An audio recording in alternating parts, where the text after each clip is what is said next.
Hello guys, atong weekly tip no for this week. Unahon nato ni atong monthly elos kay for the whole month of October man ni siya.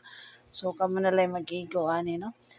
Ang weekly tip for the week of October 21 to October 27 until next week. 1 week ni siya guys.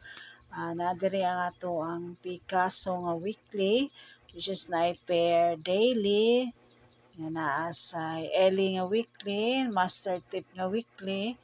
Yan, naapa diri ato ang Lotus Spot nga weekly, Bonanza ug ang Swerte. Yan, naapa diri ang Guide sa Cagayan nga weekly. Unsa pa man, murag maura ni ako ang nag-gathered for this week, guys. So kamo na lang magigo ani, i-check na lang ni ninyo. Everyday ko ni gina-insert sa ako ang daily compilation sa atong Swertes guide. So check lang gyapon ni ninyo guys kung gusto ninyo tan-awon. Thank you and good luck sa mga manaya ay Swertes all over the Philippines. Thank you guys for always tuning into this channel. Salamat sa inyong mga suporta mga kaswetres. Maayong adlaw!